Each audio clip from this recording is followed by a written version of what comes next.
If you like something that's timeless and classic, this video is for you. Get your pen and paper ready because I'm gonna go through all the little details of the pairing. Today's video, I'm gonna show you the difference between a 3-carat diamond and a 4.5 side by side.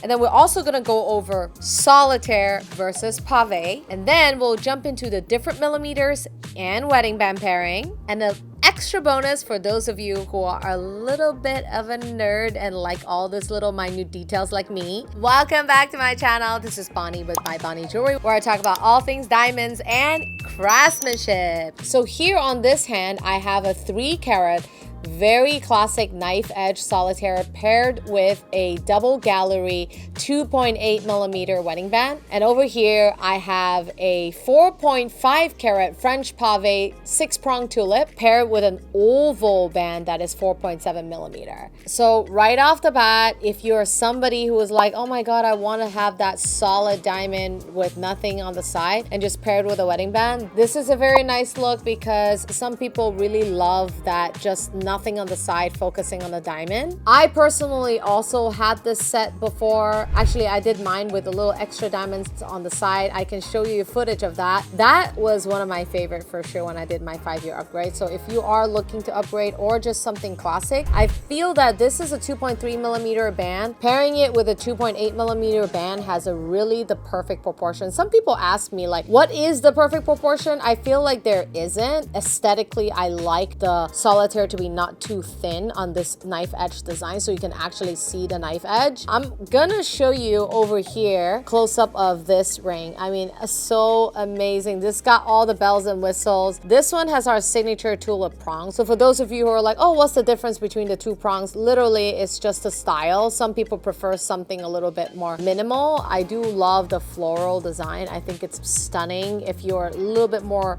want more on the feminine side. And then here we did 2.6 millimeter tapered Cathedral French Pave. Some people ask me, oh, what's the difference between non-cathedral and cathedral? This does add a little bit of a support to the center stone if it touches.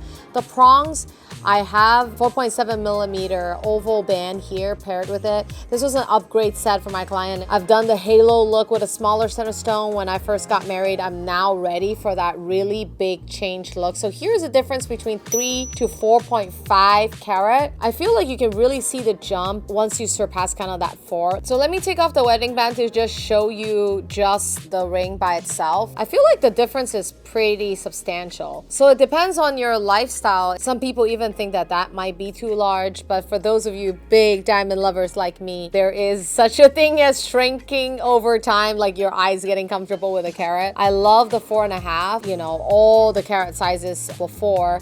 With the tulip design, we've done, you know, 1.5 carat, we've done 2, 2.5, 3 carats. It's all really beautiful. So moving on into second pairing for this solitaire, the 3-carat solitaire. Notice that I put 4 millimeter wedding band here. All of a sudden it looks a little chunkier. We can also do just the thin French Pave, you know, compared to the chunky. I personally love the chunky more. I feel like, I don't know, maybe my personality is just loud. Like, I just love something that's very chunky. I feel like with the chunky band, you can still see the 3-carat here. This is definitely one of, I would say, the most popular combo with my clients because they all love bling. And now here, I also switched the band up over here. Instead of an oval, I went with slightly bigger rounds. I love the classic round. I had actually had a cushion cut ring myself before, and I ended up just going back to round. I love the sparkle. I love how classic it is, how I never get sick of the shape. Okay, so here is the bonus tip, okay, of this video is the prong style. It is so minimal. Most people are going to be like, oh my gosh, what is the difference? But it literally makes the world of difference when you're looking at. So this is set with what I call actually like slightly more flat end prongs versus this is set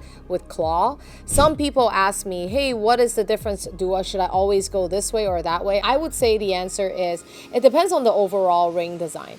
Okay, I love the tulip where I think, you know, there it all kind of comes to a point. And I think that if I did the tulip with the flat end look, it feels like it won't be as complete because everything is just kind of more dainty, pointy, versus this ring here, kind of a little chunkier feel to the ring and the prong. You can also do, of course, claw prongs here. I feel like it goes with the stone. Some people ask me if it covers the center stone more on the claw. I don't physically think that it does. I know that some companies do the claw like extra long and extra wide. I think it's a personal preference, and that's the perk with working with a private jeweler, that you can actually communicate those fine details. Like most people think like, oh, it's just all about getting that flawless diamond. I recently was helping one of my clients who's actually stationed overseas. Thank you for your service. He was showing me some online, you know, listing and telling me like, hey, why don't I just get this one? And I'm like, there's no attention to detail when you order a mass-produced ring online. Try talking to that 1-800 representative who actually have no actual jeweler experience or never worked on the bench or never had experience in this type of talk. To be honest with you, that's what I think makes a special piece, especially when you're doing an engagement ring special, is all that little details and how the wedding band is gonna sit together. Anyway, I hope you guys enjoy this full breakdown and try on of the most classic look round solitaire versus pave. What is your choice? Leave them in the comment below, and I will see you in my next episode. Bye.